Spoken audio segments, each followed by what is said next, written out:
Sorry, coba sebelum saya lanjutkan, coba kamu ini sama saya. Betul atau tidak Muhammad menyuruh orang minum air kencing onta atau hewan? Betul? Orangnya itu orang Islam atau bukan? Bukan masalah orangnya dulu. Yang jelas dia seorang manusia.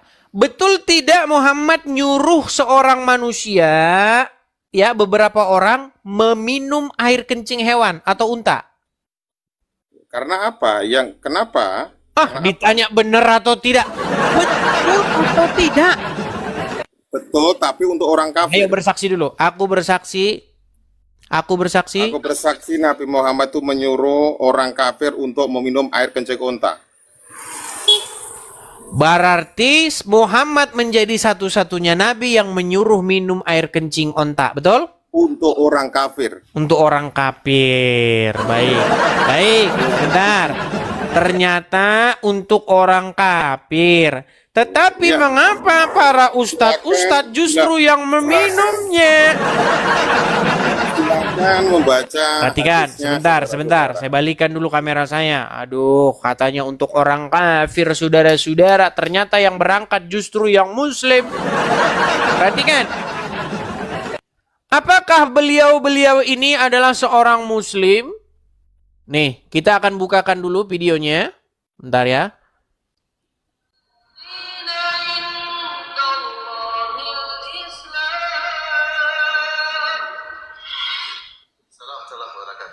Jadi pertama pertanyaan ibu ini saya ingatkan. Jadi Rasulullah menyuruh minum kencing onta itu sebagai obat, bukan untuk berlezat-lezat.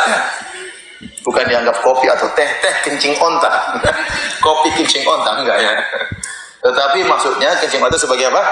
Obat. Karena perintah tersebut Nabi tujukan kepada orang-orang yang demam di kota Madinah, sakit, maka Nabi suruh mereka minum kencing onta dan minum air susu onta, dan ternyata sembuh. Ternyata mereka sembuh dalam hadis Sahih Bukhari dan yang lain, kisah Qurani. Baik. Adapun hadis Nabi SAW mengatakan, ibadah Allah tadawau wala tadawau bil haram. Wahai hamba Allah berobat. Jelas tuh. Di mana kamu katakan di situ untuk orang tapir? Ternyata yang berangkat ke Arab itu adalah orang-orang muslim dan mereka minum kencing onta di sana. Seandainya obat pada saat itu tidak ada, kemudian disarankan untuk minum air kencing. Tadi kamu bilang katanya apakah untuk orang tapir. Untuk orang tapir atau untuk orang muslim? Aku cuma ingin tahu aja. Sebentar, untuk orang tapir atau untuk orang muslim? Basori, tenang Basori, tenang. Ini. Untuk orang tapir atau untuk orang muslim? Gini, itu untuk orang di luar Madinah. Dan kita tidak memang tahu. Memang benar-benar kalian ini bohong aja terus. Ini bahkan sebentar, saya balikin dulu kamera saya ya. Basori. Ini bahkan kalian sudah mengeluarkan buku loh. Bahwasannya sembuh dengan air kencing unta. Oh, gimana sih? Aduh, kalau dulu ada lagunya sayur kol, makan daging anjing dengan sayur kol. Nah, kalau sekarang lagunya dirubah. Kencing onta, minuman orang muslim. Itu gimana sih kalian ini? Boleh saya bicara? Waktu aku jalan-jalan ke Madinah, tidak lupa mampir tempat onta. Kulihatlah di sana orang jualan, mereka jualan kencing onta. Kencing onta, minuman orang muslim. Ketika saya bilang begitu, jangan bilang fitnah, memang itu betul adanya. Sih? Saya tidak bilang Anda itu mau fitnah. Oke, berarti kamu akui nggak? Kamu akui? Hadis itu ada, tetapi selagi untuk obat itu tidak masalah. Iya, berarti kamu akui kan? Saya mengakuinya. Iya, ayo, aku bersaksi. Ayo baca dulu. Aku bersaksi tidak ada nabi yang suruh minum air kencing hewan, kecuali Muhammad. Yuk bersaksi. Saya bersaksi tidak ada seorang nabi yang menyuruh minum air kencing onta kecuali Nabi Muhammad untuk menyembuhkan penyakit yang sembuh. Tapi untuk orang loh ya. Mantap. Saya akui kejujuranmu, Basori. Hormat dan salut buat kamu. Mantap. Aku tanya kamu. Oke. Silakan. Saya akan hormati. Silakan, kamu nanya balik sama saya. Silakan, yuk. Ini. Saya masalah tanya kekristenan. Kenapa sih Anda itu? Aku kadang pusing juga ya. Pusing. Maaf loh ya, maaf. Pusingnya gimana? Saya Islam. Anda Kristen lah ya. Sesama Kristen kadang membahas sesuatu hal yang Anda menyuruh bertuhankan kepada Tuhan yang Maha Esa.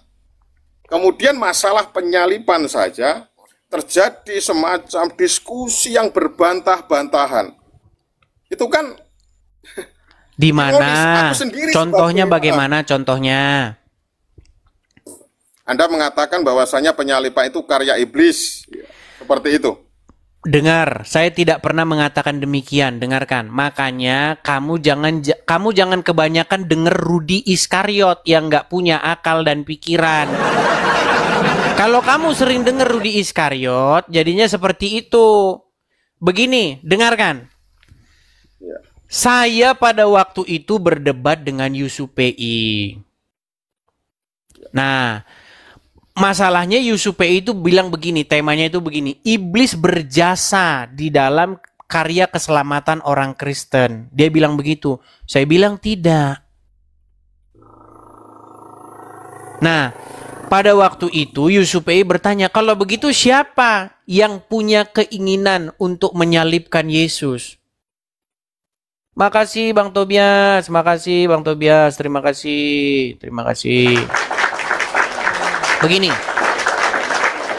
siapa yang berkehendak menginginkan Yesus disalibkan? Bapa di sorga atau iblis? Maka saya jawab iblis.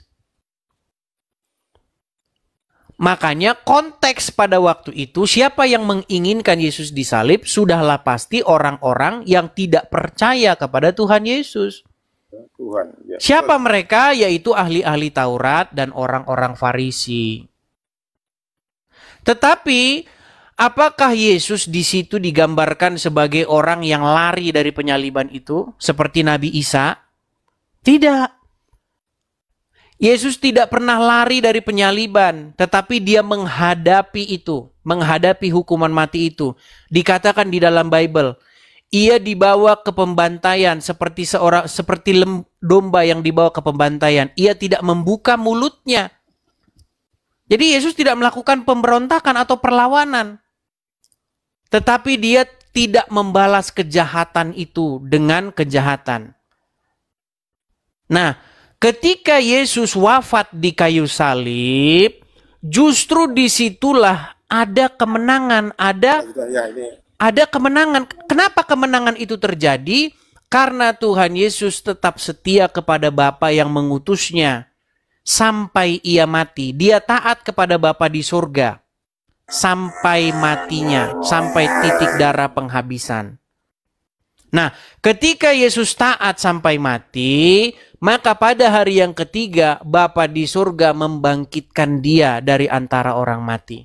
Sehingga iblis yang berusaha ingin membinasakan Yesus, orang-orang Farisi yang berusaha ingin membinasakan Yesus, tidak berhasil mereka membinasakan Yesus. Justru nama Yesus diberitakan kepada bangsa-bangsa lain. Dengan perkataan seperti ini mungkin kamu kurang paham. Saya akan kasih kamu umpama nih. Umpama sederhana. Sebentar. Saya kasih kamu perumpamaan. Jadi salib itu berbicara mengenai kutuk menjadi berkat. Ya, rancangan jahat yang dibalikkan menjadi keselamatan. Perhatikan. Misalnya kamu seorang penginjil.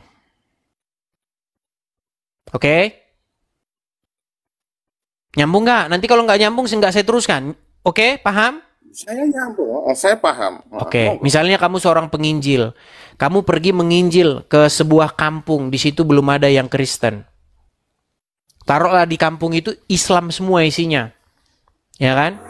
Nah, taruhlah di yang kemarin gereja dipecah-pecahin itu di mana di Padang aja lah, di Padang. Biar orang Padang dengar. Kamu pergi ke Padang, di Padang nggak ada pemberitaan kebenaran, pemberitaan Injil. Kamu bangun di situ gereja. Lalu iblis dan antek-anteknya, orang yang tidak suka dengan pemberitaan Injil, bakar itu gereja, habiskan gereja itu biar nggak ada lagi orang Kristen di sini katanya. Bakar gerejanya. Oke? Tadinya gerejanya hanya gubuk-gubuk reot begitu. Bakar gerejanya. Setelah dibakar, karena kamu seorang penginjil, kamu memegang teguh firman Tuhan. Kamu tidak mau membalas. Kamu tidak akan membalas kejahatan dengan kejahatan. Seperti Yesus. Tidak membalas kejahatan dengan kejahatan. Justru karena kamu setia, kamu tidak berbuat kejahatan, berita tentang dibakarnya gerejamu itu sampai kepada banyak orang. Viral. Wow, gereja dibakar tapi pendetanya nggak membalas.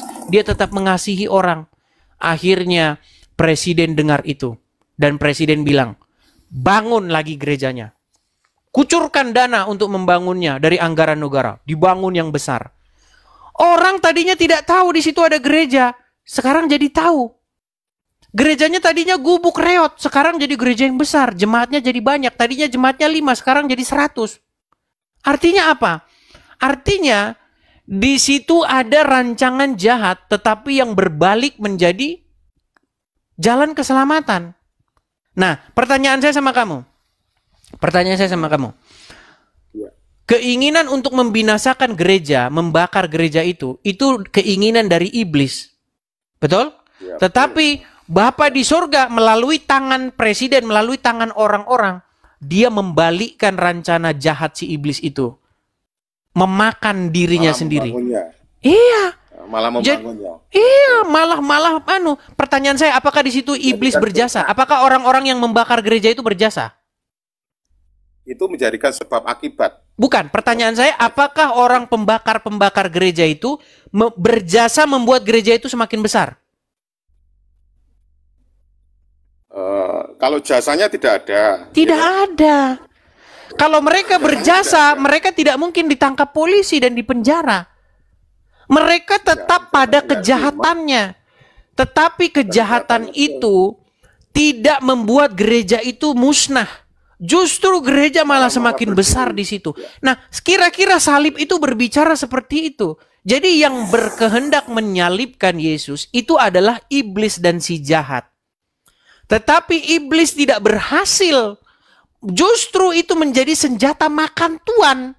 Dia ingin membinasakan Yesus, tetapi justru Yesus bangkit pada hari yang ketiga. Ketika Yesus bangkit pada hari yang ketiga, salib yang merupakan senjata iblis untuk memusnahkan Yesus, makan tuannya sendiri. Makanya salib, makanya kamu lihat logo saya ini kan salib ini. Jadi saya nggak pernah menghina salib. Kenapa logo saya salib? Karena saya tahu salib itu adalah lambang kesetiaan Tuhan Yesus. Lambang ketaatan, ketekunan, ketabahan, dan juga lambang kemenangan. Justru di saat orang tabah, di saat orang setia, bahkan dia rela menderita sampai pada akhir hayatnya, ada mahkota yang akan diberikan sebagai tanda kemenangan. Seperti itu, Kristen itu berbicara seperti itu. Kristen itu berbicara mengenai penderitaan, salib. Jadi kita harus mengikuti Yesus. Harus hidup seperti Tuhan Yesus. Makanya marilah kita mirip dengan Tuhan Yesus. Jangan mirip dengan Muhammad. Kalau mirip dengan Muhammad tidak mengambil jalan salib. Muhammad mengambil jalan hura-hura. Silakan ya, Muhammad itu mengambil jalan hura-hura. Kenapa saya katakan? Dia melakukan penjarahan. Bahkan kata Abdul Somad, dia dapat 40 miliar dari menjarah itu. Dan dia mengkoleksi banyak istri. Dia mempunyai banyak istri-istri dan budak-budak. Makanya saya bilang Muhammad mengambil jalan hura-hura. Gimana kamu itu? Ini belum tanya. Silakan. Tanya dulu. Silakan. Kenapa? Ya kan. Indonesia kan butuhnya persatuan, Dis, gitu. kenapa sesama oten saja mensikapi suatu kejadian banyak silih berganti, kok tidak ada konsensus secara bersama-sama yang menunjukkan persatuan agama Anda, gitu loh. Maksud saya seperti itu. Baik, saya jawab. Itu. Saya jawab. Kalau baik, begini, Mas Sori. Kan begini. Ajaranmu itu edivisme, nanti Rudi Eskariotisme gitu. Beda-beda. Seharusnya apa kata Tuhan bersatu, Yesus? gitu. Apa kata Tuhan Yesus? Tidak mungkin tidak ada penyesatan. Jadi penyesatan itu memang akan ada. Tidak mungkin tidak ada penyesatan. Tetapi celakalah orang yang mengadakannya. Adalah lebih baik bagi dia kalau batu kilangan digalungkan ke lehernya dan dia dicampakkan ke dalam laut. Tetapi penyesatan itu memang harus terjadi. Nah, sekarang, terima kasih Kak Ceki. Begini. Jadi Kristen, kenapa Kristen lambangnya salib? Karena di salib itu ada contoh yang dilakukan oleh Tuhan Yesus. Supaya kita ini memikul... Ya dulu. Tak turun dulu. Nah, udah dipanggil istrinya kan dia kan? Turun dulu. Sudah dipanggil istri. Ya, oke. Nah, sorry. Jadi besok kamu harus mirip dengan Tuhan Yesus. Jangan mirip kayak Muhammad.